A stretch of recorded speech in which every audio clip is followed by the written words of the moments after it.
the Royal Geek Podcast. I'm your host, Tyler Rollison, also known as T-Roll, and tonight I am joined by my very good friends. First of all, we got Justin Sandoval, a.k.a. Sandy, and we do not have Anthony Amato this week. No Shimado, boys. He's gone, man. He's gone. He quit. But that's okay. He's getting a much-deserved week off. But in his place, well, not in his place, but making up for it, of course, as always, is our man Apple Zach Markham in the building. Gentlemen, it's sad that there's no Shimado.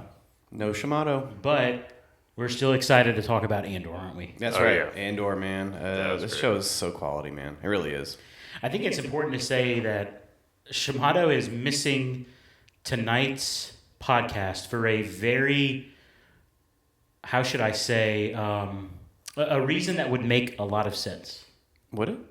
Yeah, isn't he doing like a Halloween party? Yeah, he's doing. But yeah, it's very like it fits in with geek culture and everything, man. I guess. It does. I guess. Do we know what he's going as? No, but I did request pictures. Okay, for missing. Hopefully we'll get some pictures. We'll then. see if we get some in the next few minutes. Maybe we'll post them on the video. We'll see. Okay, all right, fair enough. Maybe. Fair enough. I'll say this. Thank you to all of our listeners. Thank you for tuning in, whether you are listening on Apple Podcast or watching on YouTube or listening somewhere else. We're so glad you're here. Please hit the subscribe button wherever you are listening or watching.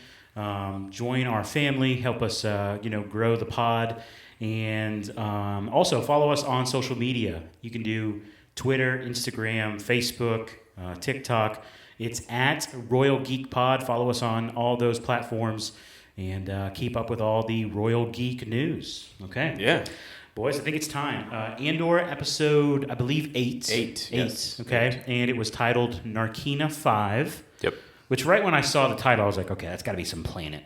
Yeah. Yep. Narkina 5. Here's your spoiler warning, ladies and gentlemen. This is it. It's time to talk about the episode. What did y'all think?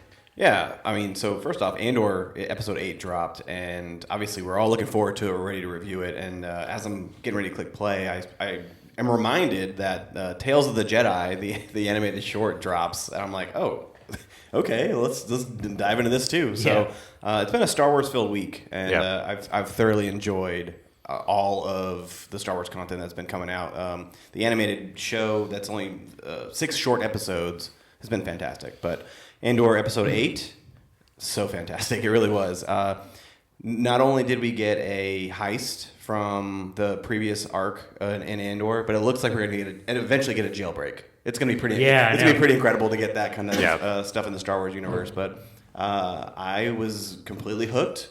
The show definitely knows how to tell a story, and I am all on board. And let's go. Yeah, and I love how they're able to do it with less action scenes. Like they don't have to like put action scenes in there to keep your attention. Like they're doing it just by like suspense and like what's going on and heists, like you said, jailbreaks, and just the intensity of the show has been phenomenal for me because they're able to do it without so many fight scenes, which we do enjoy fight scenes. Oh, of course. But this is a nice little different outlook on it. Yeah. Yeah, just keeping things suspenseful, keeping things intense. It felt very intense. And yeah, man, this jail that he is at, I mean, good grief. So many security measures. Oh. I mean, the Empire definitely knows how to keep people confined, that's for sure. Do we know anything, Markham, about Narkina 5? Is there anything you know about it and from the lore? I think it was just mentioned like in comics and stuff like that in the Old Republic comics as like an ice planet. But not in the cinematic movie TV show world. Great. So what if we just start there? Okay. Does that sound good? All right. So he's on a transport to his, where he's going to be spending his the facilities that he's going to be chilling at for a while. Jail cell. And it's so crazy they did it by like planet of birth or of origin. Oh yeah. And he makes something up. So it's crazy that like if you think about it. He's there because of he's going to Narkina 5 because of the alias that he came up with. Yep. Yes. It could be somewhere else. He could have been maybe still on the Panama City Star Wars place. But no, He's on Narkina 5 now. Yeah, so while he's on the ship, they tell them to take their shoes off, which I thought was really weird. Mm-hmm. And very quickly, we learned why they took their shoes off. He gets off the transport, and they kind of walk out into this thing, and then all these... It starts from the shoes up, and then these Imperial guards are coming up, and I'm like, dude, those shoes look like they're from Back to the Future. Like, it's very, very, very cool looking, but strange and spacey at the same time.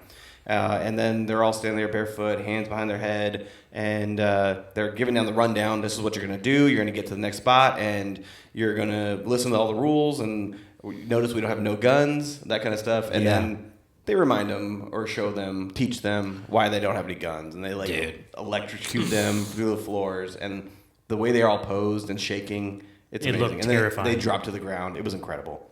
Yeah. It looked terrifying. Yeah, I mean, it had to have been.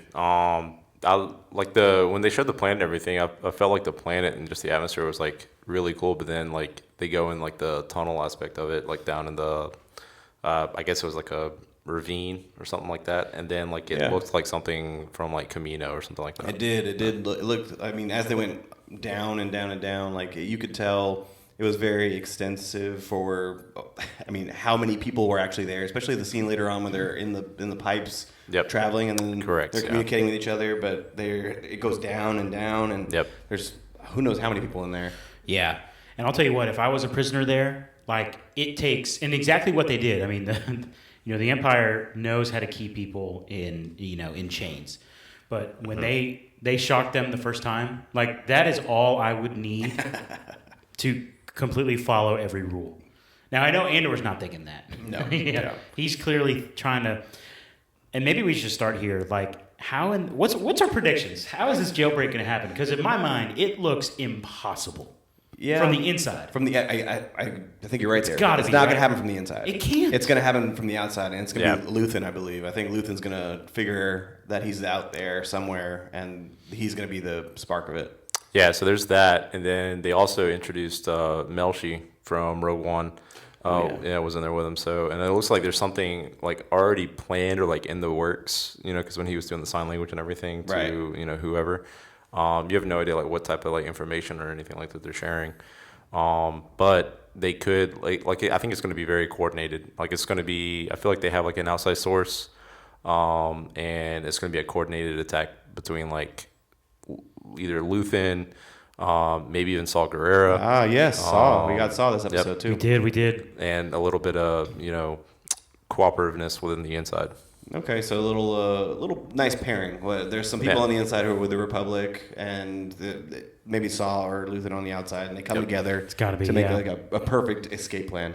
Dude, again, it was intense. And we get Andy Serkis, right? Yes. Oh my goodness, dude. I heard his voice. We heard his voice first, and I was like, wait a minute. Did y'all know he was in this? I had no idea. Either. Zero idea. Yeah. I had no idea either. You hear his voice, and he rarely gets to play himself. Like I'm talking about human form. He's usually in a mocap and either a monkey or a golem, but he's never himself, and it's always good to see, and it's always refreshing to see him there on the screen. And he was a good leader. Like he was barking orders. He had everything down, and he's like, I only have 258 days left of my service here, and we're going to be the best. We're going to be it was awesome. It's like he's trying to keep his guys alive, and he's trying to be productive. And you can't fault him for that. Yeah, no, you can't. And he's trying to keep everybody alive is what I thought was a good quality in him. But he was still very firm and making sure they were very productive. I mean, but what we saw later on with the guy who kills himself, right? He's probably really firm because it's such a. They're in such a dark place. I mean, that is. Even the one prisoner, I forgot which one it was, but he even tells Andor, he's like, just forget all hope, like that kind of stuff. Yeah, and I was like, oh, geez, man, coming in dark there. And then one guy's like, stop, shut up, don't tell him that. What are they making? Do we have any idea? If I had to guess, I imagine that they're making parts of the Death Star. Wow. And I think everything comes back to the Death Star, really. Because here's the thing, like in Rogue One and everything, like they kept saying like we're behind schedule. And now like looking at it with, them pulling the heist and everything on Aldhani, it's given the Emperor an excuse to use slave labor pretty much. And to bring the hammer down the rules and regulations, bringing people in, like, every crime is now immediately like, a sentence, like a long sentence. That's a good point. Even a small crime. Yeah, because they were even asking him, like, what's going on the outside? Like, my sentence got doubled, tripled. Yeah. Yeah. What's going on? Like, and they were talking about the whatever act that the emperor put in place. And it's true. He's just trying to get more hands on people so they can build the Death Star stuff. So yeah, Yep. I think you're absolutely right with the Death Star. Yep. Gosh, man, it was crazy too how he, like the guy, his cellmate, he was like, yeah, they keep us fed, they want us to rest, and they want to keep us fed, they want to keep us alive, obviously. Yeah. But what they're fighting for is flavor. Isn't that crazy? Like their food has no flavor. Yeah. Yep. It's Man, It's a cruel world out there. the Empire, Yeah. bro. Yeah. It's craziness. Wow. All right, But, what else happened here in this episode? I mean, we got a lot of time in this prison, and I thought that the introduction to just the labor that they were doing, and he comes to the table, and they're all working as productively as they can, but they're like, we're way behind because we've been down a guy that you just replaced. Yep. And then you see the transition to like 30 days later, and then they're a working and functioning team. And it was Andor. You can see he is contributing, and they are. You have a chance to be the top one this time. So they're competing, and I thought it interesting towards the end of the episode where the old guy started to fall off, and I feel like that's gonna kind of open up it's gonna cause something to happen where Andor can make an exit. I think. That's what I don't know. We'll see how that plays out. But I think that's going to be very important. When the old guy falling off is important. Can I make a very sad prediction? Oh, go for it. I think the cellmate for the old guy is going to toss the old guy into the hallway at some point. Maybe use as an escape point, maybe. Well, no, just like you're slowing us down. We can get somebody better. Just kill him. Yeah. Okay. Oof. Very sad, dark prediction by T-Roll here. But Well, couldn't you see it? I can, Yeah, I can. Especially, his little crew of 6, 7, 8 other guys who were just frustrated that he can't keep up because he's old. He's old. Yeah. Yeah. It's a shame, man. Dark world. Yeah, but I did enjoy watching their teamwork kind of come together. So what about you, Markham? What do you got? I feel like it was really cool to see that they went from being, last to first place or close to first place. Mm-hmm. And I felt like it was a pretty good, just with this whole prison scene, was just a pretty good, metaphor as far as, the poor and the rich in this universe right now. Mm-hmm. You see, all the, the Empire officials and even, the guards there, they're dressed nice. They have, the nice footwear. And then, the prisoners there are, barefoot, don't have any flavor in the food. They've stripped them of everything. Yeah, true oppression. That's really what it is. Absolutely. Yeah. Yeah, man, good. So prison was definitely a lot of fun and gripping stuff, but not fun, but maybe fun to watch. Fun to watch, yeah. Okay. But transitioning to, I think we'll go to Cyril better. Like we'll go there next. Yeah, dude. Because that was very interesting. Because he's working in his cubicle, working away, which I wouldn't mind working in a cubicle like that. That looked pretty sick, cozy, yeah. doesn't They it? look pretty comfy. So he gets scooped up by the Imperial ISO, I guess, right? And they go to interrogate him or ask him more questions, and he reveals to Dedra that he hasn't seen the report, he doesn't know, but he believes Andor is a part of something bigger, and he wants to help and that kind of stuff, right? But she's more like, don't stop causing an issue. I'm taking over now. You did bring some things to light, but we'll take care of everything from here. And but then she finds that he hasn't seen the report. Interesting, and she gives it to him. And he's like, "There's somebody else there. That's the key. We gotta follow that. It's fresh. It's new." But I think their back and forth was. I mean, it was very entertaining to hear. But I think deep down, Cyril truly thinks that he is doing something good for the peace of the keeping order, that kind of stuff. Yeah, I felt it interesting to see and they really do a good job showing it in this episode where Cyril, Dedra, Luthen, nobody is willing to let go. They're all so focused, on their mission, and their mission is number one, it doesn't waver, and then tying up the loose ends comes all back to the same person, which is Cassian Andor. Yeah, that's a great point. Yeah. I feel like I can't. Is it Dedra or is it Dedra? It's Dedra. It's Dedra? Yeah. I feel like I can't figure her out. There's still something in me that just feels like So you don't think that you think she could be good? Is what you're saying? There's just something in there where it's like, man, is she like intentionally trying to cover up loose ends? Is she, is she seeing Cyril and trying to get him to stop searching because she's trying to protect, maybe not Andor, but the interests of the rebellion? You know what I'm saying? Like, she's done all this research to sniff out the rebellion. There's just something sketchy about it. Even later on with Bix, when she tells the guards to keep who's her friend's name in the room? Pack. Pack. Yeah, she says to keep Pack in here. She wants her to see him. And then as soon as Bix gets there, she's like, "What are you doing? Get him out of here!" Like she flipped. Right. And she might have just been keeping character to kind of pass it off to Bix, but I don't know, man. And again, now granted, that would have mean she like had Pack like tortured.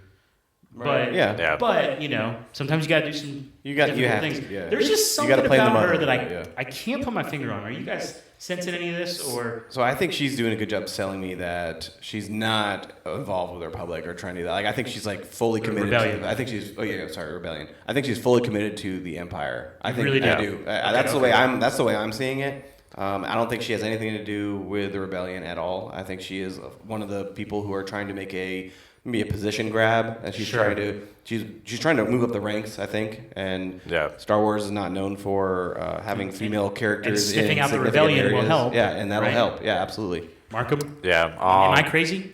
Yes. She's doing a really. Am I crazy? You're probably right though. You're not crazy. I feel like she's doing a really good job selling that she's for the Empire. Oh. And everything that she's saying. I bought.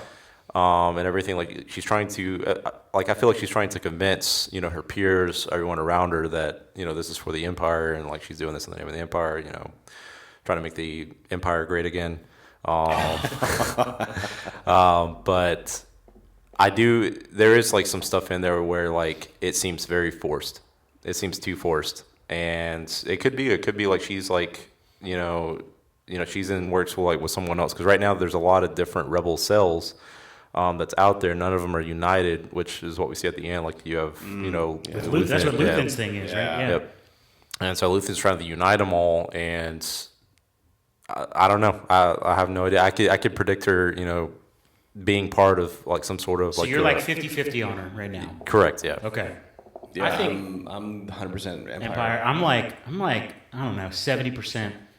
Like she might be a part of something. Maybe not the rebellion, but there's just something that's a little off. Like, I don't know, man. I don't know. I can't put my finger on it, but I don't want to make a prediction and then be wrong. So I'm not going to do that. But I'm a little uneasy, so I'll just leave it at that.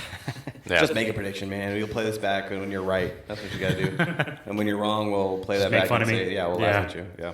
But so their interaction was very entertaining, but then you alluded to Luthen and Saw Gerrera having a sit down. Yep. And their conversation was also very intriguing because it did come to light that they are part of the rebellion, but they don't have the same belief in the rebellion, and they're kind of against each other in a way, because Luthen wants like everybody united on one front, working together. But Saw is more of like the radical approach, right? He's more. Yeah, he's a fanatic. Yes. With his viewpoints and everything, and like in his mind, he doesn't want to put himself or any of his men on the line for someone that he deems as being lost for the cause. So it seems to me that with Saul, like they're like everybody's intentions for rebelling has to line up with the same viewpoint as his, and if it doesn't, then they're not fighting for something meaningful or something worth dying for.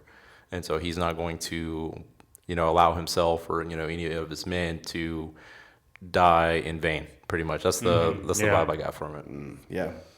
It was a really good interaction, and it kind of shows you that the rebellion it's a little in turmoil as well. Well, yeah, it's because anytime you have such great a force that's ruling like the Empire, and really like what can you compare the Empire to in like the real world, right? Like there's nothing quite like it, because the scale is just unheard of. Oh yeah. Really, in any other sort of like movie, show, franchise, like the size and scale of the Empire is ridiculous in the Star Wars universe. It's galaxies, it's Yeah, universes. yeah, like exactly. It spans all of that. So it's like, but if you kind of think of rebellions just like in other movies, other shows, and even real world examples, like anytime there's a revolution, you always have, on the side of the rebellion, you always have different factions that not only believe different things about what should come about in the new, ruling, Right. but also different factions who have different beliefs about how to go about it now. Right. Yep. And so if you got one group that's more radical, more reckless, more It really comes down to violence and peace, right? yeah, Yes. Like we really see that. I mean, in history, the civil rights movement. Like, okay, sure, yeah. Malcolm X and Martin Luther MLK, King, yeah. MLK, yeah. Yeah. So Right. I mean, essentially, that's the dueling viewpoints Right. that we have here. Yeah. So yeah, I mean, it's great pointing that out. Yeah, X-Men. Oh, Right? Yeah, that's right. Magneto and Xavier. Yeah, Wow. yeah. Yeah. So it's like, and again, I don't know enough about. Do you guys know much about the guy that Luthen is trying to get Saw to go team up with? Krieger or something? Or Yeah, you're right. Krieger. I think you're right. Krieger. Krieger? Yeah, I don't know much about this guy. Right, I think he's just going if to you be don't like know, a then I certainly Yeah, I don't was know. about to say. I don't know We're either. without hope, ladies and gentlemen. There is no hope. Turn it off now. But yeah, it was cool to see Saw again. It was. Yes. Yeah. And a younger Saw, not totally dependent on oxygen pumps and everything. Yeah. Oh, so he's got to go through it. He's really got to go through Yeah. it to get to. Because where we he don't ends know up. where we're at right now, right? Like, in how many years this is before Rogue One. We're not quite sure. I mean, I think we can probably deduce it, but I don't think there's a set time frame. I for some reason, like a decade ahead of Rogue One is what it's coming to mind. But In fairness, I don't feel like I ever have good clarity on that with Star Wars, but I know that's not like their main mission. Yeah. They don't care about T-roll. no, Yeah. definitely do not. Yeah, no. No. So what about the senator? Oh yeah, Mon Mothra. She's got some stuff in the works too, which she's hard to put a finger on too. Her and her relationship with her husband's very strange. And Yeah, because she was it's- all.